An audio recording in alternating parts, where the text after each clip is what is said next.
odeeffannoon biyya keessaatiin gaafan eegalu atileetiksiin dursifadhaati Itoophiyaan atileetota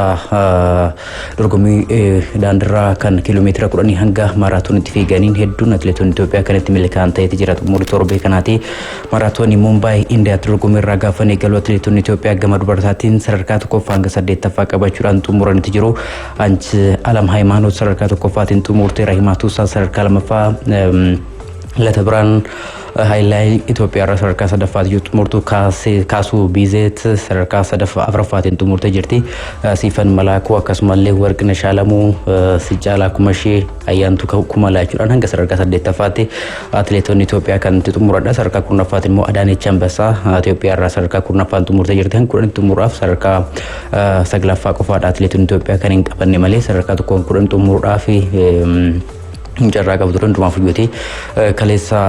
dorgommii maaraatoonii Mumbai Indiyaatti dorgommiin sadarkaa kanaan xumuranii jiru gama dhiirotaatiin immoo Lammii Biraanuu riikaardii dorgommichaa iddoo riikaardii iddichaa fooyyessuudhaan sa'aatii 2 daqiiqaa 7 fi sekondii 32tiin sadarkaa tokkoffaatiin shaampiyoon dorgommichaa ta'ee jira Filimoon Roonoo Keeniyaa irraa sadarkaa lammaffaatiin yoo xumuru Haayiluu Zawuduu Itoophiyaa irraa sadarkaa sadaffaatiin xumuree jira Abdallaa Goobanaa sadarkaa afuraffaa akkasumallee Ayichoo Baante sadarkaa ja'affaatiin xumuree jira atileetonni Itoophiyaa gama dhiirotaatiin illee kan itti milkaa'an Kornee lamaanitu atileetonni Itoophiyaa qabxii fooyyee kan itti galmeessanidha maaraatoonii Houston USA'tti dorgommiin immoo dhiirotaan Dominik Ondoro Keeniyaa irraa sadarkaa tokkoffaatiin yoo xumuru Tsidaat Ayyaanaa sadarkaa lammaffaatiin Itoophiyaa irraa xumureetii jira Tashooma Mukonnin sadarkaa sadaffaatiin xumure gama dubartootaatiin Hiitoominiyaa Jaapaan irraa sadarkaa tokkoffaa yoo xumurtu Miliyyee Dhaqqaboo Itoophiyaa irraa sadarkaa lammaffaa akkasumallee Sintaayyoo Lawwixany immoo sadarkaa sadaffaa qabachuudhaan xumuranitti jiru walakkaa maaraatoonitti illee achuma USA Houstonitti dorgomeetii jira kanaan Mooti Luul Gebresillaasee Itoophiyaa irraa sa'a tokko fi daqiiqaa Duwwaa fi maayikiroo sekondii 34tiin sadarkaa tokkoffaatiin xumuree jira Wesley Kiptoo Keeniyaa irraa sadarkaa lammaffaa yoo xumuru Muhammad El Arabii Morokoo irraa sadarkaa sadaffaatiin xumuree jira shaampiyoonii maaraatoonii London bara 2020 Shawaa Qixxaataa sadarkaa 7ffaatiin xumuree walakkaa maaraatoonii Houston USA'tti kaleessa dorgommii kanaatiin Rafeeraa Margaa immoo sadarkaa 11ffaatiin Itoophiyaa irraa xumuree jira gama dubartootaatiin Hiyoot Gabra Kiidaan sa'a tokko daqiiqaa 6 fi sekondii 28tiin sadarkaa tokkoffaatiin xumurtee jirti Aanaa Dibaabaa obboleettiin maatii Dibaabaa keessaa sadarkaa afuraffaatiin xumurtee jirti obboleettii Xurunesh fa'aadha dorgommii kanarratti osuma jennu Xurunesh Dibaabaatti illee waggoota 4 booda gara dorgommiitti deebitee hirmaattee turte garuu dorgommii kanaan hin milkoofne sadarkaa 18ffaatiin sadarkaa 16ffaan xumurtee Xurunesh Dibaabaa sa'aatii tokko daqiiqaa 11 fi sekondii 35tiin sadarkaa 16ffaatiin xumurtee jirti shaampiyoon olompikii yeroo 3 Xurunesh Dibaabaati tarii waggoota 4 booda gara dorgommiitti deebi'uu ishee mootiin haga sanama dorgommiirraa fagaattee turte waan ta'eedhaaf amma walakkaa maaraatooniitiin eegaluun ishee akkasumallee qabxiin kaleessa isheen galmeessiste gara fuulduraatti fooyyessuu akka dandeessuudha kan eegamu Xurunesh Dibaabaati kanalatti dorgommii kiiloomeetira 10 Speen Vaalensiyaatti dorgommiin mootii Yaalam Zarfee Waalaw akkuma eegamte dorgommicha olaantummaadhaan xumurtee jirti riikaardiin fooyyessuudhaaf eegamte turte haa garuu riikaardii ofuma isheetiif qabattee turte sekondii 5 qofa duubatti hafuudhaan dorgommii kana mo'attee jirti daqiiqaa 29 fi sekondii 19tiin sadarkaa tokkoffaatiin yoo xumurtu Jeeskaa Chelangaat Keeniyaa irraa sadarkaa lammaffaatiin xumurtee jirti Esar Borura Keeniyaa irraa sadarkaa sadaffaa yoo qabattu Saaraa Chelangaat Yugaandaa irraa sadarkaa afuraffaatiin xumurte daqiiqaa 30 sekondii 24tiin xumurte kun immoo riikaardii warra Yugaandaa ta'uudhaan galmaa'eefsi jira atileetii kana yookaan Saaraa Chelangaat fi Almaas Saamu'eel immoo Itoophiyaa irraa sadarkaa 10ffaatiin xumurte dorgommii kiiloomeetira 10 Speen Vaalensiyaatti dorgomeeni Yaalam Zarfee Waalaw akkuma dura kaasee sekondii 20 daqiiqaa 29 fi sekondii 19tiin xumuruudhaan riikaardii ofii isheetiif qabattee turte sekondii 5 qofaadha kan duubatti haftee bara darbee daqiiqaa 29 fi sekondii 14tiin xumuruudhaan riikaardii kana qabattee turte garuu kaleessa riikaardicha fooyyessuudhaaf gara Vaalensiyaa yoo imaltillee osoo hin milkaa'in garuu dorgommicha mo'attee turte deebitee jirti kanalatti Speenumatti kan dorgommii kiiloomeetira 10 biraatiin Hagos Gabrahiyoot gama dhiirotaatiin sadarkaa tokkoffaatiin xumuree jira daqiiqaa 27 fi sekondii 57 kan itti fudhateedha akkasumallee Biraanuu Baloo mootii Bahrein irraa sadarkaa lammaffaatiin xumuree Muktaar Idriis sadarkaa sadaffaatiin Itoophiyaa irraa xumuree jira gama dubartootaatiin Lamlam Haayiluu daqiiqaa 31 fi sekondii 37 xumurtee shaampiyoon dorgommichaatti jirti kanalatti ሩት ቼፕንጌቲች ኬንያ ራ ሰረካ ለመፋየው ጥምርቱ ተግስት ገዛሃኝ ኢትዮጵያ ራ ከስማሌ ቦንቱ እዳው ሞይቲ ባህሬን ራ አንጋ ሰረካ አብራፋ ቀባቹ ዳን ዶርጎሚቲን ጥምሩን ወልማ ገለቲ ዶርጎሚ ወንዳንድራ ሄዱን ሳኒ ከሌሳ ፊዴን ገደ ዶርጎሚቲ ጅሩ አትሌቶን ኢትዮጵያ ከነረት ሚልካኒ ከነም ፍለዴስ ብራንጋይ ገሮ ደፈኖ አትሌቲክስ ብራት ጋፈን ደርቡ የአይን አትሌቲክስ ቢዮታ በአፍሪካ ከሌሳ ፍንፍኔት ታሜት ጅራ ያይቸረት ፍለኖም ፕሬዝዳንት ፊት አና ፕሬዝዳንት አትሌቲክስ ቢዮታ በአፍሪካ ገጌፈሜን ጋርጋርቱን ኮሚሽነራ ደራርቱ ቱሉ ፕሬዝዳንት ጣንቱ ተውዳን መርሳለ መፋዳፈ ፍለተመኒ ትጅሩ ያ አትሌቲክስ ቢዮታ በአፍሪካ ከነረት ቢዮታ ቁርንቱ ሂርማቴ ሰነኬሳቲ ቆጴስቱ ወልተጅቻ ኢትዮጵያ እንደበለቴ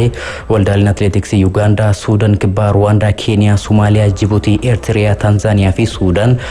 ያይ ከነረት አርገመን ትጅሩ በየኬሳ ሞዴተን ሚኒስቴር አዳፍ ስፖርት አምባሳደር መስፍን ቸርነት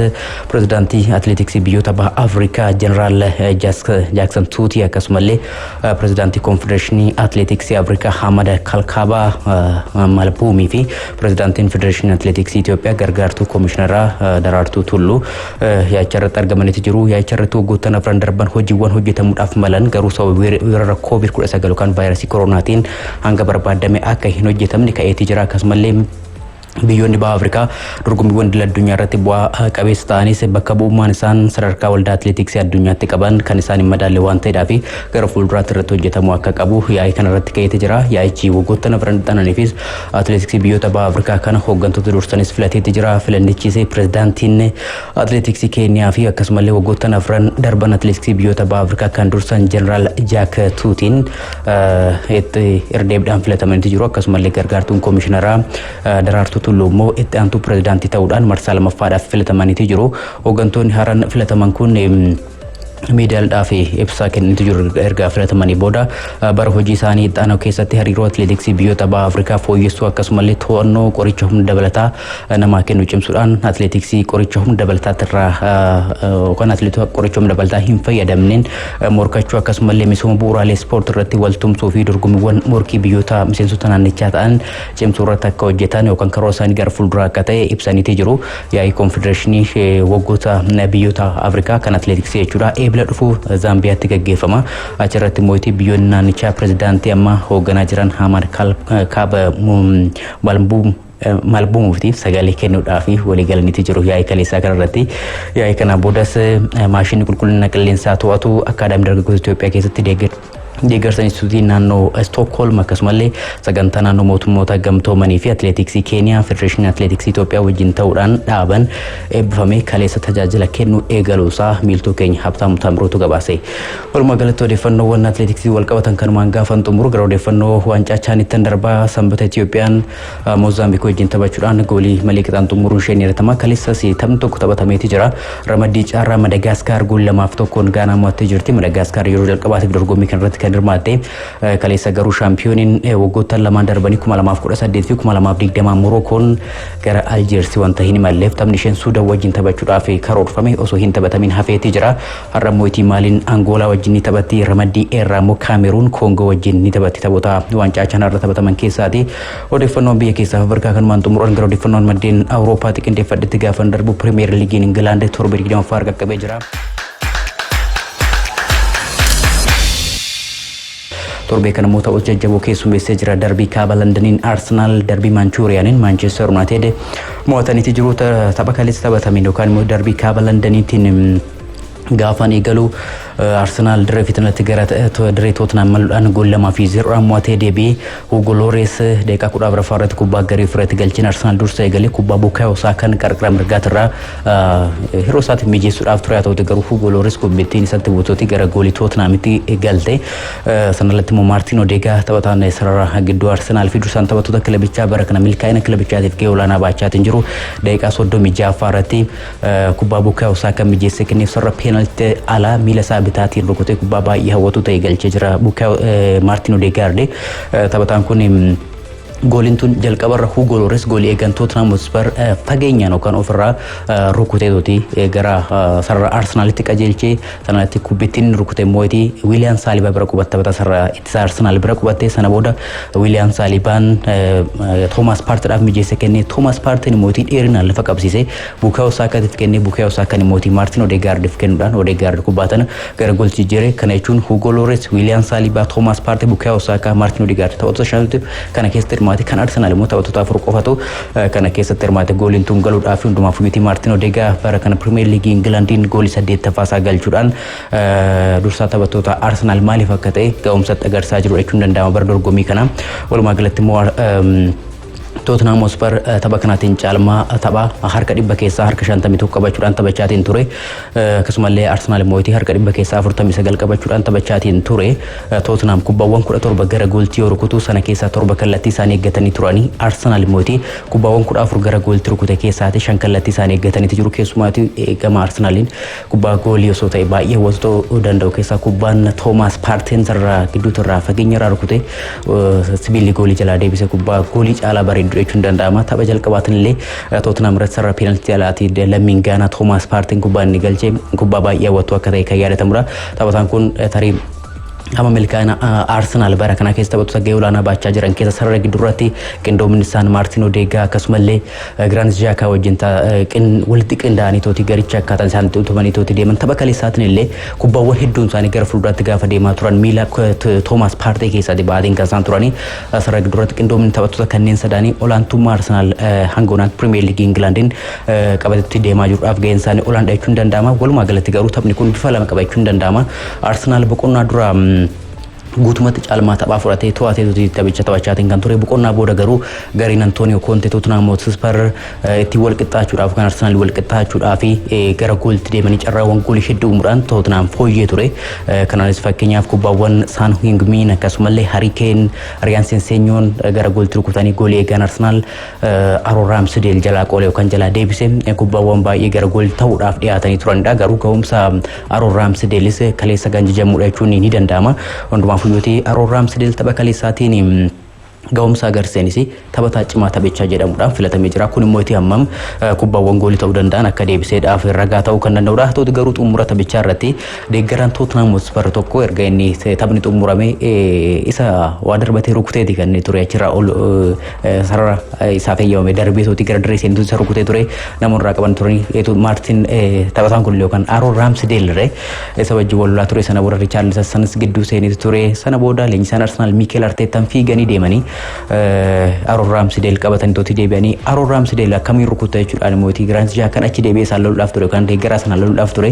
isattis deebi'anii Mikel Arteetaan qabatanii tooti gara iddoo taphattoonni Arsenal gammachuu isaanii ibsachaatiin turan ageessanii gammachuu isaanii ibsachaatiin turanii kaleessa garuu aaratii ture xumurarra Aaron Ramsdale rukutamuu isaatiin hundumaaf yuutii FA England mootii nageenya taphattoota eeggamuu qabaa jechuudhaan gochii deeggaraa Tottenham Hotspur kun fudhatama akka hin qabne himeetii jira kun mootii Tottenham Hotspur adaabamuu akka danda'ullee yaada kee kudhaan hundumaaf yuutii amma Arsenal tapha kaleessaa mo'achuu isaatiin qabxii 8tiin Manchester sirraa fagaatee dursummaa liigichaa cimsatee jira kanalatti mootii amma darbii London yookaan kilaboota London wajjin taphate hunduma isaatu Chelsea dabalatee Arsenal mo'atee jira Arsenal bara kana akkamiin ga'umsa dinqii irratti akka inni argamu ga'umsa bara kana kanaaf ragaa gaadhaa dilbata dhufu mootii sa'a tokkoof walakkaa irraa eegaluudhaan kilaboonni bara kana ga'umsa fooyyee irratti adeemsa keessa ga'umsa fooyyee irratti argamaa jira United waan ta'eedhaa fi Manchester United wajjin Fly Emirates morkiin isaan taasisan tarii taphoota akeektuu waancaa bara dorgommii kana ta'uu danda'an keessaa isa tokkodha sababni isaa garaagarummaa qabxii sagaleetii gidduu isaanii kan jiru waan ta'eedhaaf Arsenal tapha kana kan mo'atu yoo ta'e irra caalatti gara waancatitti dhiyaachuudhaaf deemaa kun immoo erga bara 2004 asitti Arsenal sanatti deemuudhaaf amma deeggartoonni Arsenal kan duraa caalaa yookaan immoo jalqabii barichaa caalaa ga'umsa Arsenal dirree keessa agarsiisaa jiruutiin sana hawwuudha kan isaan eegalan jechuun danda'ama sababni isaa mootii kana yoo hawwanis cubbuun ta'u ga'umsa Arsenal kilaboota gurguddoo wajjin agarsiisu akkamiin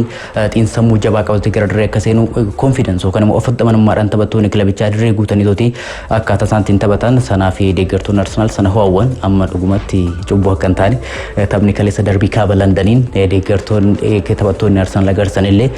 sanaaf ragaa ta'uu kan danda'udha hundumaafuu tapha kana kan maayyaa xumuruutii gara tapha biraatti gaafa darbu St James Parkitti Fulham kan simate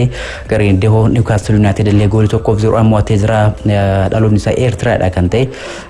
garuu Swiidiniif kan taphatu Alexander Ismail Saaq daqiiqaa 89 irratti goolii Newcastle United galchee jira. Taphataan kun miidhamarraa deebi'ee